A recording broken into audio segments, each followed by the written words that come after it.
Happy Friday, everybody, and welcome into College Football Kickoff Live. That is Alex Dono of Locked On Canes, Kenton Gibbs of Locked On ACC and Locked On Wolfpack, Drake Toll with you from Locked On Big 12. Thank you for making Locked On College Football Kickoff Live your lunchtime listen every Friday. Guys, we finally have some sort of closure on this Michigan deal, at least for now. The Big Ten has suspended Jim Harbaugh for 3 games, 2 remaining here in the regular season. And then that's it. Dono, the investigation from the Big Ten is over. They're not going to probe anymore. It's just, you know what? You take this, you accept it, basically a plea bargain. It's weird the way this played out because earlier in the week, Michigan seemed intent and hell-bent on filing for a temporary restraining order, wanting Harbaugh to be essentially reinstated until further review and be able to coach out the rest of these games. They decided to back off of that, and that court hearing is no longer going to be happening today. I've got 2 theories on why that could have happened.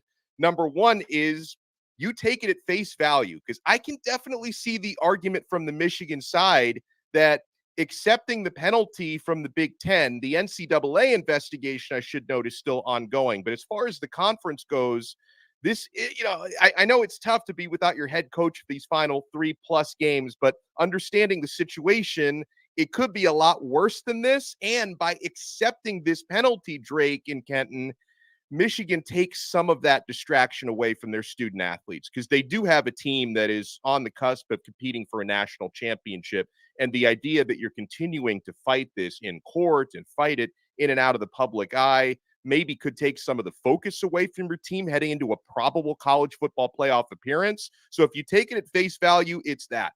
Another one of the theories out there is, why did Michigan decide midweek to, instead of fighting to keep Harbaugh on the field, they completely turned face and said, okay, we're just going to accept this penalty? Perhaps they've been given more information from the NCAA investigation that would make it look a little bit harder for them to win this thing. So take your punishment now, because another side of that is, Drake, whenever the NCAA finishes their investigation, which probably won't happen until sometime next year, if not even later, I'm sure that Michigan, by accepting the conference punishment and having Harbaugh serve out this suspension, that's probably going to take something away from eventual NCAA sanctions, where the NCAA would say, hey, at least part of this, we're giving you time served for Harbaugh serving that suspension. So that's where we're at. Ken, give me this. I don't think a guy could write a 600-page manifesto, steal signs at 30+ ball games, dozens of games, and his head coach just never know about it. We were all in agreement a couple of weeks ago that Harbaugh likely had some inkling of what's going on here, especially if they're using those signs for competitive advantage. So while Michigan was the bad guy, I think we've taken the spotlight off of them because of how the Big Ten has mishandled this. No investigation, automatic suspension, Michigan paying for something they haven't been investigated for doesn't seem right. Ladies and gentlemen of the jury, cop a plea all the rest of 2023. Cop a plea all the rest of 2023. If you can do it, go ahead. Don't go to trial. Listen, if you know that you did what they said you did, if you even close, if there is evidence of it, cop a plea. But no, very seriously, I mean, we all know, right? And even if he didn't know, here's the biggest thing, right? I actually love what the NCAA did with the lack of institutional control thing. I absolutely love that. Because at the end of the day, the buck has to stop somewhere. And if that were not in place, teams could continue to do what Michigan would do in this situation if it weren't in place and just say, hey, Stalions was acting as a rogue and all that good stuff. I'm sure Harbaugh didn't tell him, write a 600-page manifesto about how you're going to become the head coach here. I'm sure he didn't do that. But I'm sure he didn't know about that part. But he knew about the actual scheme to some degree. And even if I'm giving him all of the grace, all of the benefit of the doubt, saying he didn't know, at some point in time as the head coach, you have to be a part of stopping things like that from happening, stopping bad things from happening on your staff, knowing that you're hiring the right people as staffers. I get it. Apparently, nobody knows who's on their sidelines anymore. Congratulations, Jim McElwain in Central Michigan, for informing us of that. But the reality is, if you're hiring somebody and paying them a salary, you ought to know something about it. You ought to know what their dealings are, what they're doing, something of relevance about that person. Yeah. Also big this week, the coaching carousel is here. I think Dave Aranda from Baylor put it so well. When you're watching a commercial and see the bow on the car, somebody's getting fired. That is the mark of carousel season. This one starts with, what a segue. Jamie Chadwell kicks off carousel season by moving his weekly coaches press conference to Wednesday. Liberty tweets about it. Jamie Chadwell retweets it and says, "See you guys Wednesday." Where did he retweet it from? Starkville. Stark Vegas, baby. Stark Vegas. Fired their head coach. And that, my friends, begins the chaos. We've got Jeff Traylor interviewing at A&M, Jimbo Fisher out, Mississippi State is open, and plenty of other schools will follow in the coming weeks. Dono, are you shocked that Jimbo is getting $76 million right now to sit on his couch? That's one of the few places in the country where being able to write that big of a severance check does not surprise me. I mean, I saw a photo of the halftime ceremony at their game last week where they the firing ceremony. Well, before the firing ceremony, where they received a donation check for like $100 million to one of their arms of the athletic department. Did you see that's what that was? That check. Yeah, I'm sure. That was the donation that fired Jimbo Fisher. They presented it at halftime in front of the fans. So you're right. Spectacular. To call it the firing ceremony, you're not wrong about that. So listen, I mean, there's a handful of universities across the country that, you know, can handle a $76 million buyout like it's a drop in the bucket. That's not the case in most places, even in the Power Five. But in the case of Texas A&M, I'm not surprised. And honestly, with the way it's gone the last couple of seasons for Jimbo Fisher, he's kind of been coaching like a guy who maybe doesn't care a whole lot because he knows either way he's getting paid. Well, now, Jimbo, you get paid a lot of money not to work. So congratulations. Yeah. Kenton, for you, I mean, $76 million. I think it's Terry Bowden. You could rent out Terry Bowden, who makes $450 a year, for 174 years for $76 million. You can get that many Terry Bowdens. The business side we've always talked about, but this is unbelievable. I remember when Coach O was talking about LSU paid him, what, $17 million? 17. And he said, "Where's the door?" He said, "Which door you want me to go out of? Where you want me to be going, brother?" And that was a terrible Coach O impression, but you get the point. And moving forward with Jimbo, $75 million. There's no job in America. There's not a single job in America as good as fired head coach. Josh McDaniels, go ahead, get your money, brother. Jimbo Fisher, go ahead, get your money, brother. I'm telling you, there are plenty of coaches around this. There's going to be bows on cars for all of their wives. That car may have to be shipped to another city. That car may have to be delivered by Carvana to wherever they're going. But I'll tell you what, there's some coaches that are about to, you know, as they like to say, 'tis the season of handing out bags for no reason. And that's what a lot of these athletic departments are about to do. It's about to be big bag season because they're getting new coaches. Well, let's stay on A&M for a second here, Dono. If they're going to go to do they go blue collar here? Jeff Traylor from UTSA, or do they try to make another splash hire from the NFL ranks or another big Power 5 college like LSU did with Brian Kelly? I could see either side of it. You know, one of the names I've seen thrown out there, and I doubt he would be interested because he's doing such a great job in the NFL right now, but he is a Texas A&M guy, and that's Dan Campbell. Don't you wish that in Detroit? No, and Kenton, I'm telling you, I don't think it's gonna happen, but he would check off every box because he knows the Aggies culture. He's got that tough sort of grinding mentality. I mean, this is an NFL coach who is like the opposite of Hollywood, right? He doesn't bring that sort of glamour. He brings that blue collar, let's run Oklahoma drills and practice every day. I think that would probably be the dream candidate. But again, he's doing fine where he is. And not too many coaches. It happens. I mean, it happened to Nick Saban when he arrived in Alabama. He left an NFL job to do that. He wasn't doing as well as Dan Campbell is right now, but it's not unprecedented. So something like that would be intriguing for me if they want to make a really, really, really big splash. But I don't know. I think maybe going a little bit more low key with it because Jimbo Fisher was a big splash and that one didn't really play out. Maybe you go in a different direction this time. Yeah, Kenton, to me, it's, look, you're the guy you put all the eggs in this basket for didn't work out. What you need at the very least is a bridge guy. Arkansas just did this with Sam Pittman. They said, look, he's not going to win us a national championship, but if he can get us back to relevance and then we make the hire, that's perfect. Does A&M go with the intermediate then? First of all, Daniel Allen Campbell is staying up there in Detroit. Let's stay there. Let's stay there for a second. But now let's move on. I think that as a program like Texas A&M, you always swing for the fences. You always swing for the fences. You have too much money to do a stopgap guy. With all due respect, I don't think that Arkansas and A&M are working with the same type of budget here. Like, this is how crazy this is, okay? Now, I was hearing from my sources, hey, A&M is on Elko's heels hard. Mike Elko from Duke, of course, who coached at Texas A&M. I was hearing, they're on his heels hard, da-da-da-da-da. And I said, no way. They got to buy out Jimbo. They're going to have to buy out his contract to Duke, and they're going to have to pay him. And I was told the money ain't an issue. I said, there's no way. There's no way you could pay out, in essence, 3 coaches in short, because you're paying Texas A&M Jimbo, Duke Elko, and Texas A&M Elko. No way they can do that. And I was told the money ain't an issue.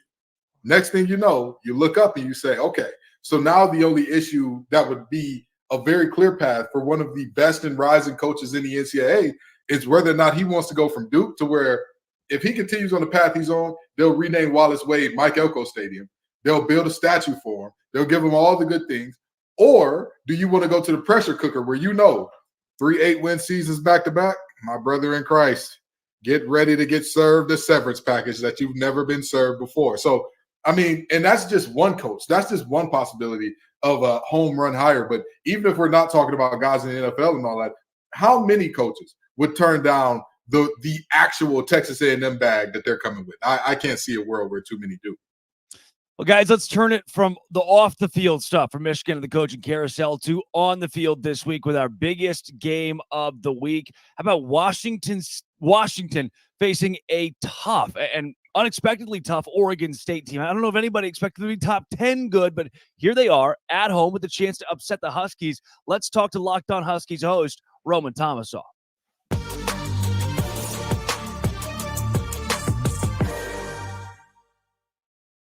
Roman Thomasoff and Locked On Huskies here with Locked On College Football Kickoff Live. Roman, Oregon State, Washington. For a Washington Huskies team, it's already beaten some of the powerhouses of this conference. I can't imagine they're batting an eye at Oregon State, though those Beavs seem much better than expected. The one crazy thing about this is the Huskies are underdogs for the first time this season. Mm-hmm. And a lot of this probably has to do with them going on the road. But the Huskies they're taking this one a little bit personally. They've gone on some national shows this week. Pat McAfee was talking about it yesterday, saying, like the normally soft-spoken Michael Penix was out there just in the grand scheme of things saying, we like this. Wide receivers coach Jamarcus Shepard, who's just one of my favorite humans on this planet to talk to. He always has something good to say. Said, we love this. We love this disrespect. We want you to talk bad about their girlfriends. We want you to talk bad about their families. We want you to do all that stuff because we play our best when we're backed against the wall. And going down to Reser Stadium, that's going to be a really hostile environment. There's going to be some weather in play. But I think that this is going to be a really, really even matchup. And where I think that it's going to come down to on the field is if Washington can stop the run, we know that they can throw the ball all over the yard. Jalen McMillan is finally healthy again. He should be playing, we'll see, probably somewhere around 20 snaps in this game. And moving forward, I think that there's just a whole lot to like. And I don't – the fact that the Huskies are an underdog is a little shocking to me, I will say. So let me ask you this, Roman. In terms of, you talked about a little bit of inclement weather, and we all know that Penix is the guy. It's, flinging the ball down the yard, but not only flinging the ball down the yard, this is a big shot offense, which is generally the worst in inclement weather. What do you see as the key to getting this offense going if it is a, very rainy, very windy, very, all those things type of day, maybe even some snow out there? What do you look like there? So that would be my guy on the ground, Dylan Johnson. Dylan Johnson has played in 9 games, a Mississippi State transfer. He's been fantastic this season after struggling early on with a knee injury that he suffered during his time in Mississippi State. But he has gotten healthy over the course of the season, and in the 9 games he's played, he's only rushed for 100 yards 3 times. But those 3 times were against number 8 Oregon, where he went for exactly 100 yards, 256 yards in the Coliseum against number 20 USC. And then last week he ran for 104 yards against Utah. So in Washington's 3 ranked games, he's been at his best. And Oregon State, I like their defense a lot. They're a little bit on the lighter side. And when Washington wants to go heavy, they're really hard to move off the ball. And I think that the 215-pound Johnson can just really have his way with some of these lighter Oregon State defenders if he wants to. Roman, like you, when I checked the odds at FanDuel and I saw that Oregon State were favored by 1, despite, Washington has all this momentum, Penix, the undefeated, sensational. They're in the top 4 college football playoff now, and yet they're underdogs this weekend. It is worth noting Oregon State hasn't given up more than 24 points at home all year. They also haven't faced an offense like the one Washington is bringing to the table. But what scares you most when you look at Oregon State? What are the biggest concerns you would have from the Washington side? The biggest concern that I would have is their just fantastic rushing attack. Damon Martinez is, in my opinion, one of the top 2 best backs in the conference. And if he's been fantastic all season long. That offensive line that they have there is unbelievably good. And they've just done whatever they wanted all season long. And I think that Washington's defense, it's been a little bit questionable at times. They did a really good job after allowing 28 points in the first half last week against Utah, just shoring up, not allowing anything in the second half. They held them to like 75 yards just over the course of the second half. And that offense doesn't move the ball really well through the air, but they're a rushing attack, and they held them far under their season average. They only rushed for 115 yards last week. So I think that's going to be the biggest concern that I have is if Oregon State can run the ball effectively. Roman, give me a score prediction. That's tough. See, I usually don't do score predictions because I'm the worst jinx on the face of the planet. Yes. Tell me Oregon State's going to win. Tell me Oregon State's going to win. Washington wins. That's what I can give you. I love it. Roman Thomasoff, Locked On Huskies. Thank you for joining Locked On College Football Kickoff Live. Thanks for having me.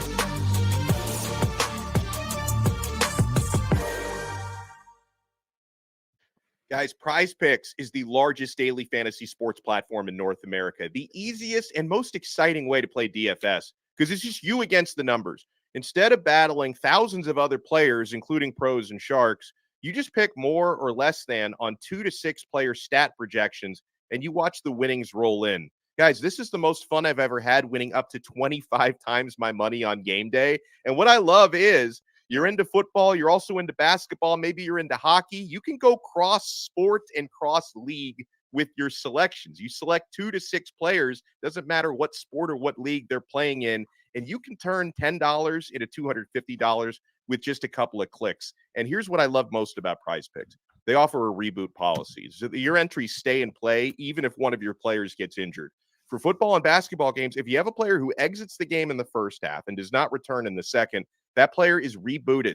Prize Picks is the only daily fantasy sports platform with an injury insurance policy. You're going to be so happy you have it. So go to prizepicks.com/lockedoncollege and use code LockedOnCollege for a first deposit match up to $100. That's prizepicks.com/lockedoncollege with code LockedOnCollege, all one word, for a first deposit match. Prize Picks really is daily fantasy sports made easy.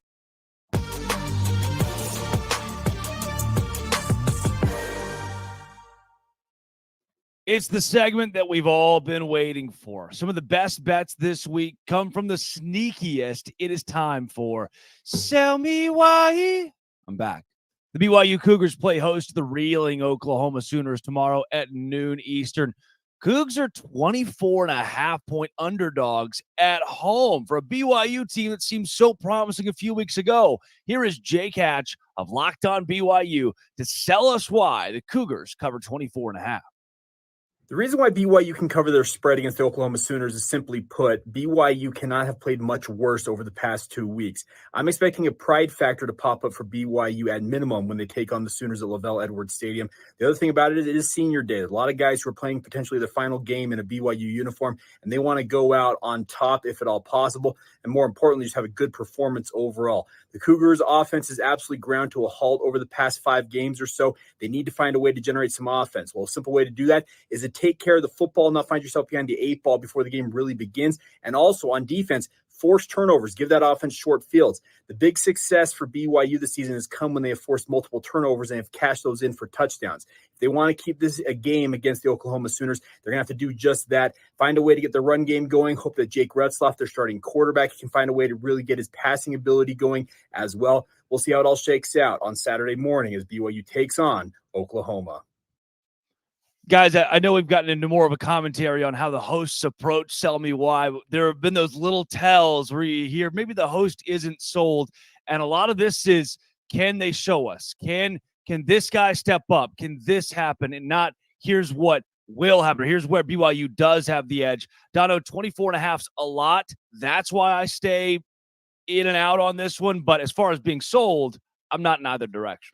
I'm with you. I'm not playing it because that's just too big of a number for me. If Oklahoma was at home, I'd probably take them minus 24.5. I don't like that so much on the road. But with that said, they're going to win this game comfortably. I think when you've got a spread that big, it kind of all depends on how does the fourth quarter shake out? If it is a blowout, are there starters in? Are there starters not in? How much did they take the foot off the gas pedal? How does Brent Venables kind of approach that fourth quarter? So it's just too big of a number for me to take here. With that said, yeah, I mean, he mentioned BYU, probably not quite as bad as they've looked the last couple of weeks, but, Oklahoma had a tough stretch. They bounced back, putting up 59 points against West Virginia last week. So Oklahoma's definitely the side here, just 24.5 points. If I had to pick a side, I'd pick Oklahoma, but I'm sitting this one out.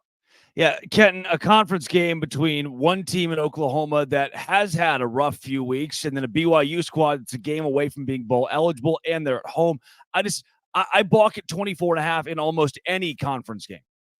That Texas game has broken the odds makers when it comes to Oklahoma. Texas is 1-3 against the spread since that game. BYU covers this ball game, and let me tell you why. I'm looking at this, and as much as I love Coach Venables, because y'all know, I've talked about it many a time on this show, how much I love me some Brent Venables. But the reality is they're not pissed off anymore. They got their pissed off game out of them last week. And beyond that, what do they have to tune it up and get style points for? What is the motivation or the reason to get? If they were in the playoff hunt, I would say, hey, can they beat this team by 24? Absolutely. What does Venables gain by going after that? If you're number 5 and you think that there are going to be 5 or 6 undefeated teams, you got to run it up. You got to get your style points.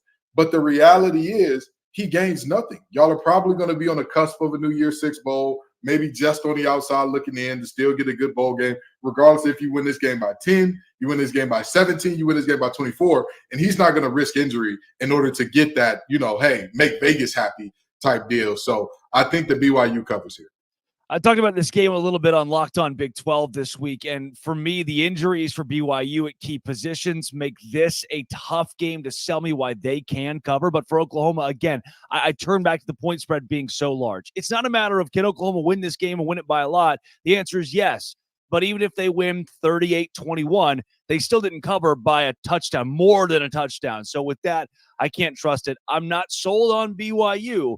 I'm just not sold that Oklahoma runs it up at 24.5. How about this one? Top 25 teams with the Kansas Jayhawks, who are still ranked, and the number 21 Kansas State Wildcats. The Jayhawks are 9.5-point underdogs, and they are at home. Here's Derek Johnson to sell you why Kansas can cover against K-State. I'm Derek Johnson with Locked On Jayhawks. Why can Kansas cover the spread on Saturday in a top 25 Sunflower Showdown? For one, it's senior day. They're going to be juiced up. 19 seniors that have meant so much to this program. And if not now, then when? They've lost 14 straight to K-State. They are chomping at the bit to get back at it, and they have the emotion you would think on their side in this game. But they're 2-0 against the spread coming off a loss this year, which they're coming off of last week against Tech. 4-2 against the spread at home. They are also 3-1 against the spread this year as an underdog and 2-0 against the spread as an underdog at home. But beyond that, how are they going to do it? Well, it's going to take the rushing game to get going. And as great as Kansas State has been, as great as their defense has been overall, Texas ran for 230, 6.2 yards per carry. Texas Tech ran for 182 on over 6 yards per carry. Oklahoma State and UCF both ran for around 150, 150 plus on over 4 yards per carry. Kansas has a great running game. If they can get that going, they can cover the spread, which is exactly what can happen on Saturday. Yeah, Derek had to bury the lead here a bit because Kansas quarterback Jason Bean was questionable. It looks like he's going to play, took most of the reps in practice on Wednesday. With him being back in, that's a huge boost. Kenton, this is a Kansas team that, when at full strength, is very dangerous. But I want to pause it there. I want to pause the full strength thing and go to something that Derek mentioned, senior day. I mean, you've been right there before. Does that truly add, does it add that much juice? The thing is, senior day is just like every other major event that happens to a football team. It could be a positive, it could be a negative. Some teams, they see senior day and they're like, all right, great. We're going to get the seniors out there. All the seniors are going to start, all the seniors that we can find, the walk-ons, the, end of the bench guys, all that. And we're going to feel great about it. We're going to play great. Some folks, senior day is a little bit too big of a moment. It's a little bit too much pageantry. It's a little bit too much before the game. So I don't want to say one way or the other whether or not it's a positive or negative motivator. It's all about what you make it. But going from there, I'll tell you this much. I'm worried about the lack of continuity at quarterback for Kansas. And I understand that you're getting the starter back. I understand that. But we have seen many a time where the starter comes back and the timing is just a little off because you're used to the backup that throws that hook route inside and up instead of directly on your numbers and all that type of going on. And so that's tough for me. And also, this 15-game winning streak for Kansas State didn't come by accident. We can talk about, hey, this is not the Les Miles years and all that, sure. But even after that, this Kansas State team has absolutely dominated this rivalry. So with that being said, I think that Kansas does exercise some demons here. But you said Kansas State is 9.5 point favorites? 9.5. Okay, Kansas State 9.5 point favorites. I don't think Kansas State covers that.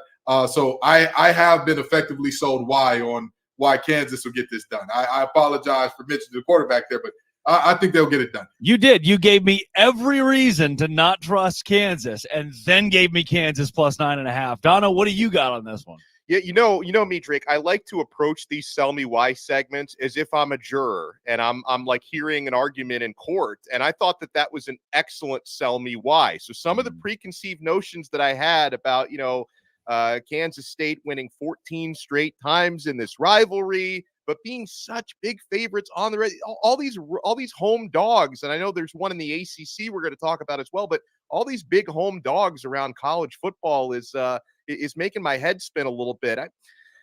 I think Kansas is going to cover. I think they're probably going to lose a game by 3 points to a touchdown. They're going to cover the 9.5.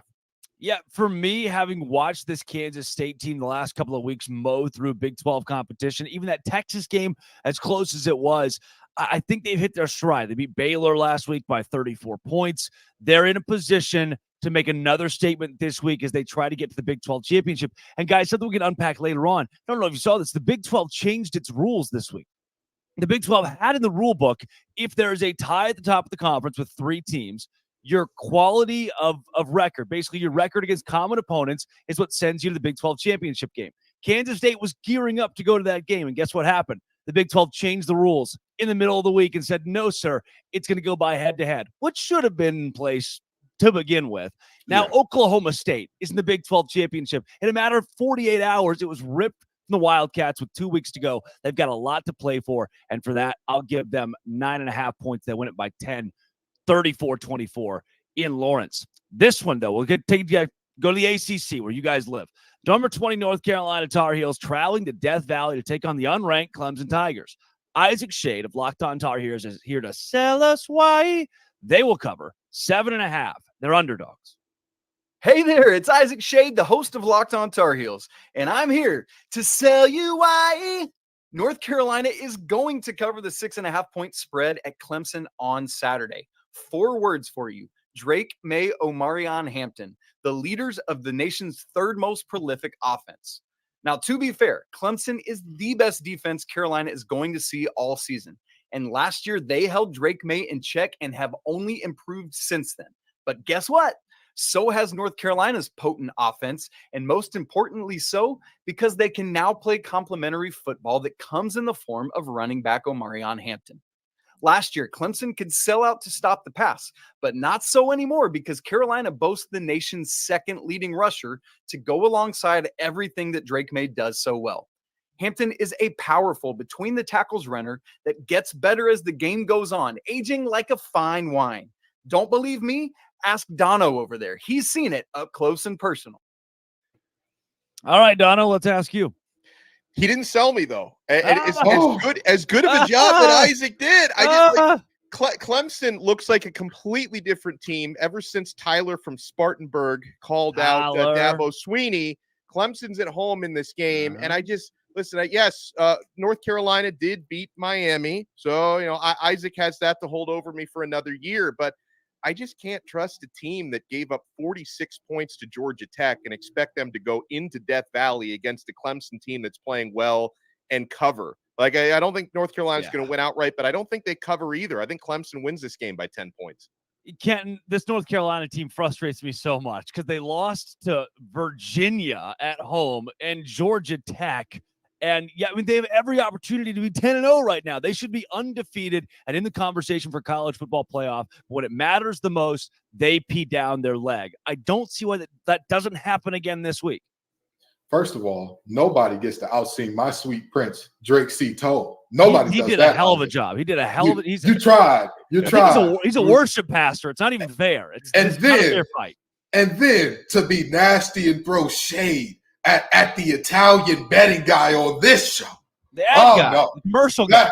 That will not stand. That will not stand. This is Locked On College Football Live's Tyler from Spartanburg moment. Because I have had enough. This North Carolina team, I finally start believing in them, and all of a sudden they had to break the rubber sheets out to do some bedwetting. Mac Brown announces he's coming back this week. Everybody's excited about it. They're jazzed. They're geeked up. Death Valley is going to be the Deathly Hollows for this team. It's going to be that for their hopes for the season in terms of, oh, man, we really have a shot at the ACC championship game. No, you don't. This defense will not be the best you face all year because statistically there's a better one you got coming up, but we'll go there later. The reality is Clemson's defensive backfield has gotten exponentially better over the last few weeks. On top of that, they're now realizing Shipley is your all-purpose back, but Maffa is the guy. That is the guy who carries the mail and gets you home. So with that being said, I don't think that UNC goes into Death Valley and covers this spread. Drake may can do all he wants. Omarion Hampton is only rushing great against really bad teams. And with that being said, they're going to have some problems. But don't worry, Roy Cooper and company going to try to get South Carolina's AG on the line to make sure that Tez Walker is eligible to get open as well in this one. Could very well be a lock of the week this week, going Clemson over North Carolina at home. As we wrap up our Sell Me Why, let's talk about one of the biggest games of the week. Another one of these big games coming from the SEC, Georgia and Tennessee. Can somebody finally stun the Bulldogs? That is coming up when Eric Kane joins us.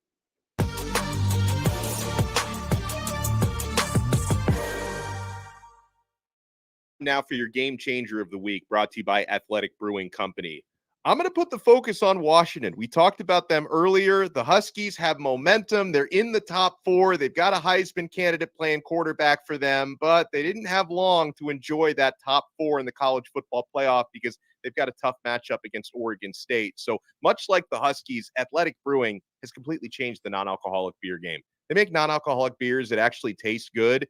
Guys, they beat out full-strength beers in global competitions. They brew over 50 styles of craft non-alcoholic beer, including IPAs, Goldens, Sours, and so much more. They're constantly releasing limited edition experimental styles to add to their variety. They're fit for all times. You can drink Athletic Brewing anytime, anywhere, and make any activity more enjoyable. No hangovers ever, which is a huge plus. You can find Athletic Brewing Company's non-alcoholic brews at a store near you or buy online at athleticbrewing.com. First-time customers can use code LOCKEDON to get 15% off your first online order. That's our code LOCKEDON, all one word, at checkout for 15% off at athleticbrewing.com. Near beer, exclusions and conditions apply. Athletic Brewing Company, fit for all times.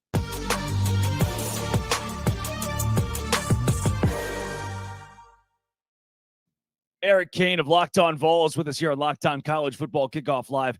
Eric, this is no fault of your own, but we see host after host come in here week after week and say, this is our week to beat Georgia. This is the week we beat Georgia. Can you give me some firm answers as to whether or not the Vols could actually pull an upset, much less cover double digits? I mean, judging off what Tennessee did last week in Missouri, I don't think anybody, with the brain's going to pick Tennessee to win this game. But Tennessee plays really well at home. Tennessee's a good home football team, not very good on the road.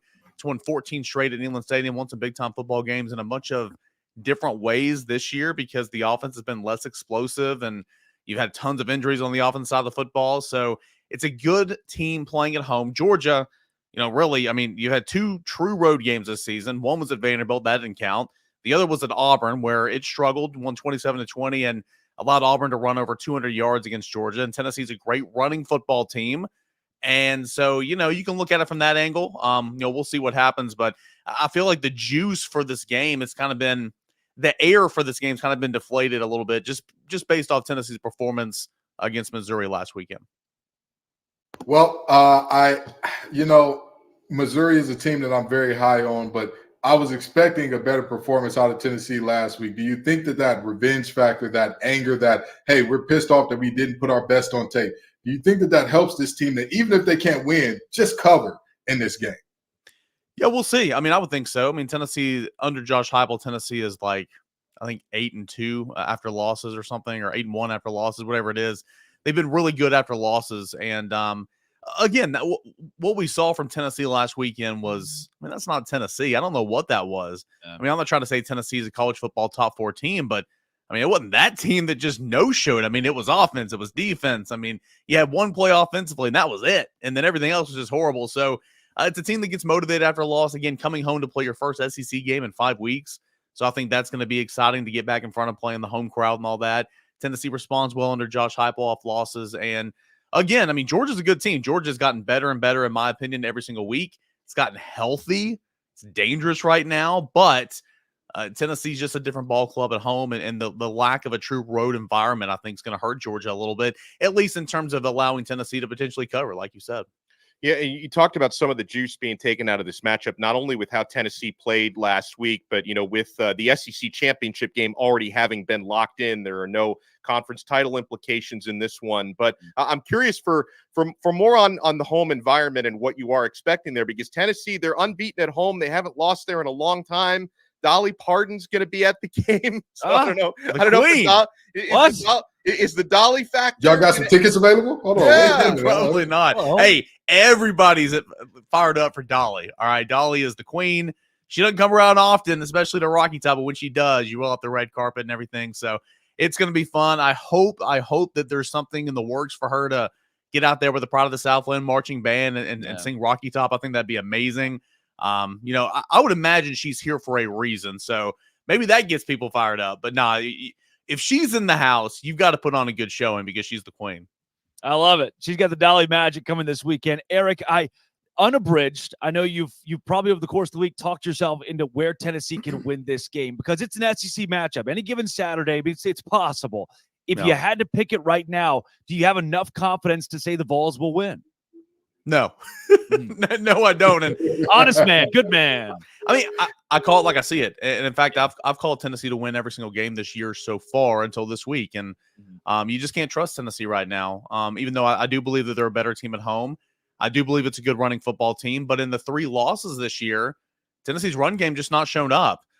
Joe Milton ran pretty well at Alabama, but your traditional run game has not run well at Florida, at Alabama, at Missouri. And up until last week, this run game was leading the SEC. I mean, averaging over 230 yards a game. It's a good run game, but in losses, it doesn't show up. And in 2 years under Josh Heupel, Tennessee's been able to run on everybody but Georgia.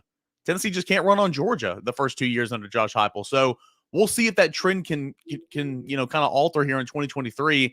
But if Tennessee wants to have a chance to win this game, if Tennessee wants to have a chance to be in this game in the fourth quarter, which I believe if Tennessee does what it does well, it can absolutely make this a game. It can absolutely have an opportunity to win. It's just been too inconsistent for me to trust right now. But got to run the football on offense. Got to shut down running the football on defense, which has done a good job so far of doing. And then you've got to steal a possession somewhere, whether that's a fake punt on special teams, going forward deep in your own territory, an interception, fumble recovery. You got to steal a possession somewhere to try to get some points and keep up, in my opinion. Well, coming up, let's do some booms and busts. That's Eric Kane of Locked On Vols. Thanks for joining Locked On College Football Kickoff Live. Appreciate it, guys.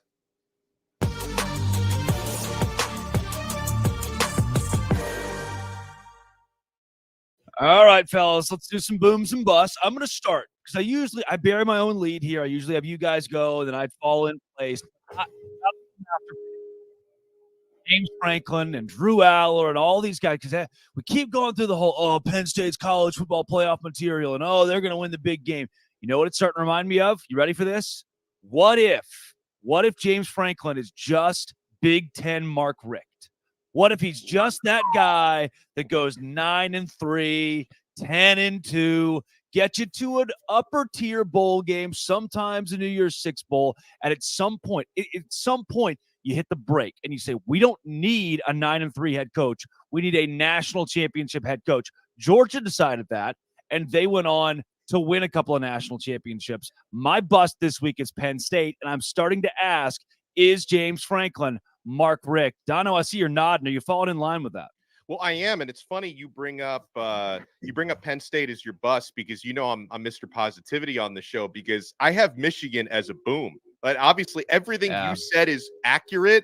But Penn State, it wasn't just them losing the game; it was also Michigan going in there into hostile territory and winning that game and doing it despite all the awkwardness surrounding your program and your head coach having to watch it from a hotel 20 miles away because guys. By the way, R.I.P. Jim Harbaugh. That post-game on the field interview was just spectacular. Yeah. It's almost like he's still here with us. We need this for coach. Yeah. But continue on the Michigan front, it's like not only, and this is a great football team, right? I mean, and I think they could potentially win a national championship, even if Jim Harbaugh is not allowed, and he would be allowed to coach in the playoffs. But even if he wasn't, I still think this team is good enough to win a national title. And before that game, all the questions people had because, Michigan had been covering spreads left and right, beating up on anyone.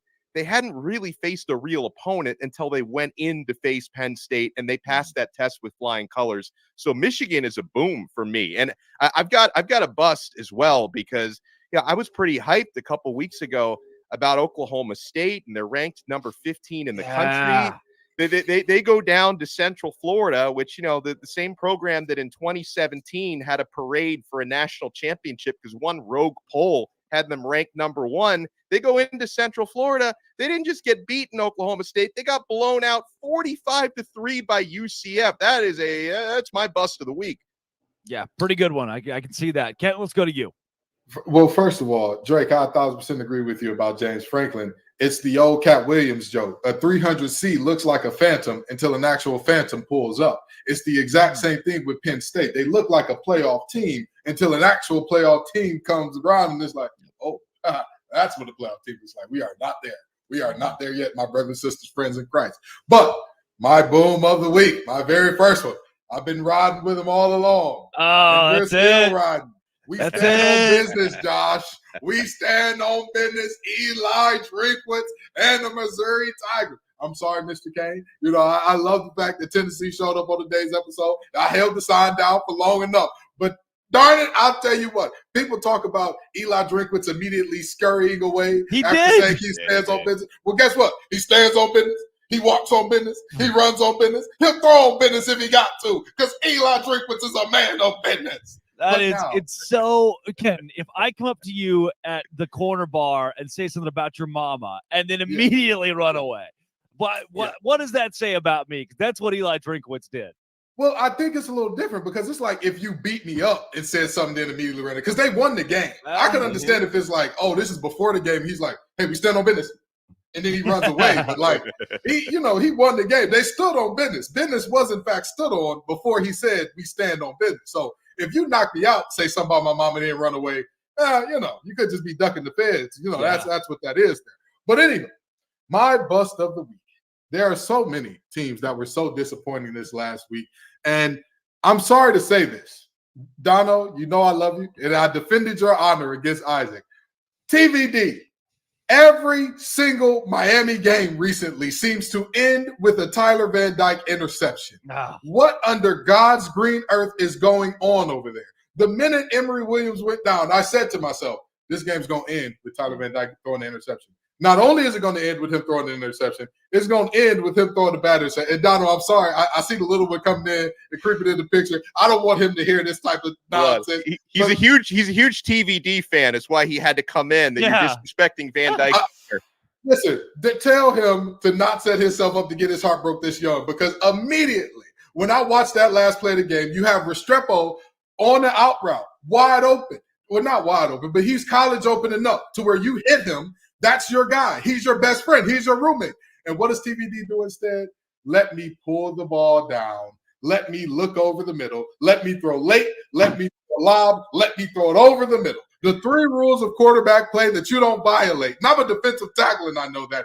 TVD, my brother in Christ, biggest bust almost of the year so far in terms of 0 touchdowns, 6 interceptions in his last 3 conference games. I can't argue with a single word that you said. And, of course, the irony is now because Emory Williams, who they benched him for, breaks his arm in that final possession. Yeah. It's the Tyler Van Dyke show the rest of the way. And obviously we all feel terrible for Emery for what he's going through. And I think, Kenton, Van Dyke, obviously the way he's played this year is indefensible. I'm not even going to attempt to try to defend it.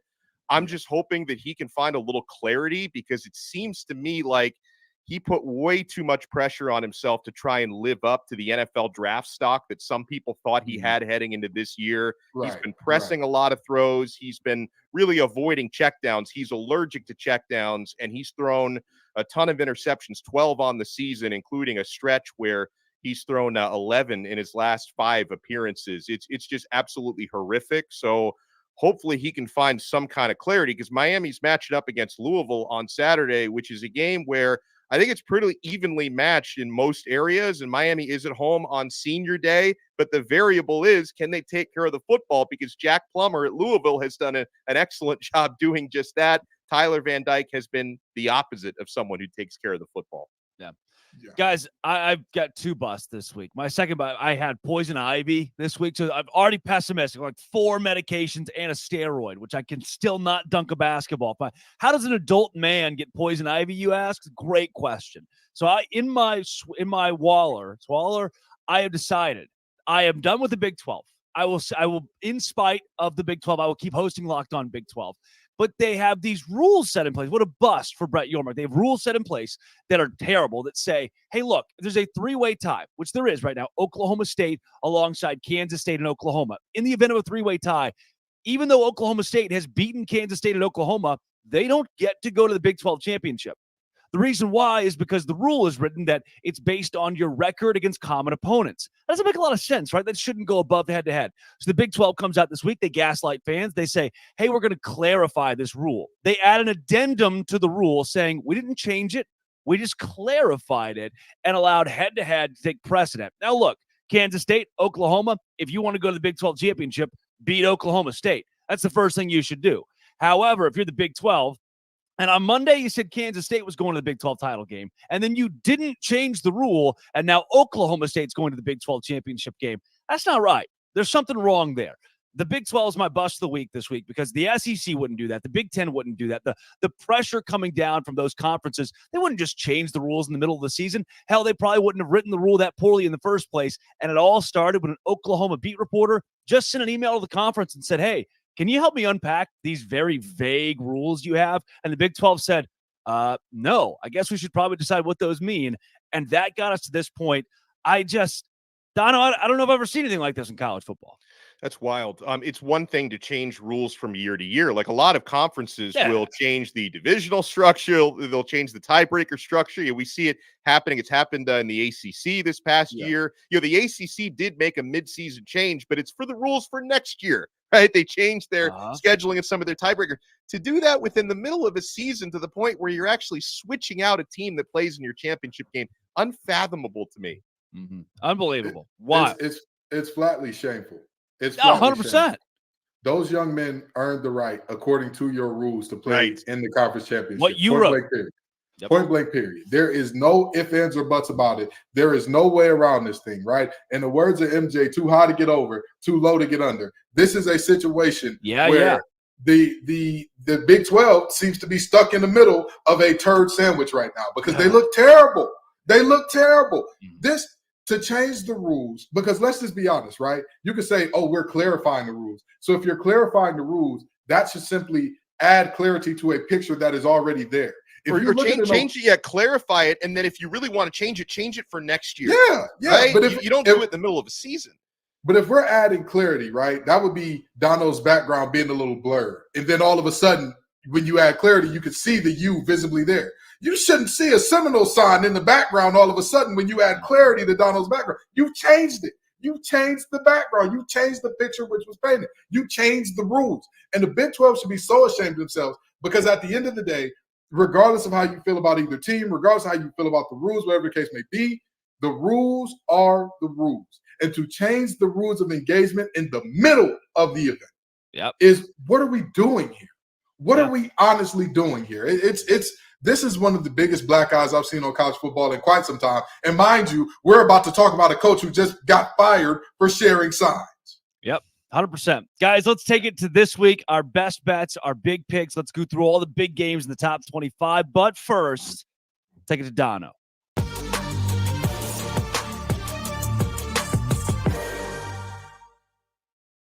Picks is the largest daily fantasy sports platform in North America, and it's the easiest and most exciting way to play DFS. I love Prize Picks because, guys, you're not going up against thousands of other players, including pros and sharks. It's just you against the numbers. You pick more or less than on 2 to 6 player stat projections and watch the winnings roll in. You can win up to 25x, guys. Within 30 seconds, you can turn a couple of clicks into turning $10 into $250. And I love this time of year with so much going on, football and basketball. You can go cross sport and cross league in your selections. And Prize Picks does something no other DFS service does. They offer a reboot policy so that if your entries stay in play even if one of your players gets injured. For football and basketball games, if you have a player who exits the game in the first half and doesn't return in the second, that player gets rebooted. Prize Picks is the only daily fantasy sports platform with an injury insurance policy, and you'll be so happy you have it. Go to prizepicks.com/LockedOnCollege and use code LockedOnCollege, all one word, for a first deposit match up to $100. That's prizepicks.com/LockedOnCollege with code Locked On College for a first deposit match up to $100. Prize Picks really is daily fantasy sports made easy.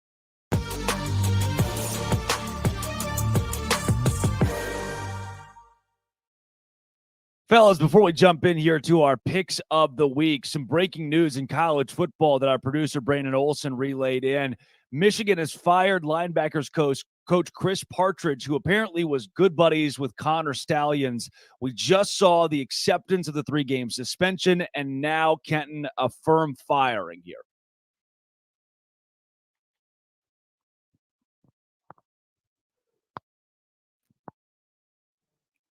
Ooh, I can't hear Kenton. Oh, good. I'm so sorry. I was muted.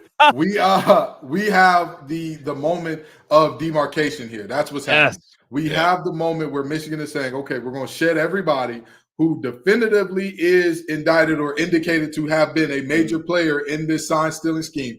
We're going to shed all of them. We're going to accept the punishment, and we're going to go from there, as opposed to trying to hold on to Partridge, hold on to Stallions and say, hey, we're going to rally around you and do all the things. I don't know if they were the only ones in on it. I don't know if they're just the fall guys, but that's what seems to be happening. You know, the reality is this is Michigan saying, hey, we accept it. We accept the blame. We're going to get rid of the negligent parties or the bad actors and move forward from there. Much like my mic was a bad actor when I first started this segment. Dono. It goes back to what I brought up in the opening segment, right? Wondering if the reason why Michigan completely changed course midweek and decide to accept the Big Ten's penalties rather than fight it and fight for that temporary restraining order, maybe they'd been given some more information. Right? Maybe Michigan, they've said they continue to cooperate with the NCAA investigation, which is ongoing, even though the Big Ten investigation is now closed. Perhaps in some of those findings and discovery, they've realized, okay, there are other coaches on this staff who can be implicated along with Connor Stallions. And clearly, Coach Partridge appears to be one of those. It's why that firing happened. So I'm wondering if that discovery is maybe what led Michigan to decide we don't have a leg to stand on here with the Harbaugh thing. Let's just accept it and move on with the rest of our regular season. Now I also have to wonder if it ends with Partridge. Is this just kind of the first step? Are they going to figure out maybe, and listen, any Michigan fans listening may be like, what is this guy piling on my program? I don't know, but I know the investigation from the NCAA is ongoing. Maybe they find more, and maybe more heads are going to roll in the coming weeks.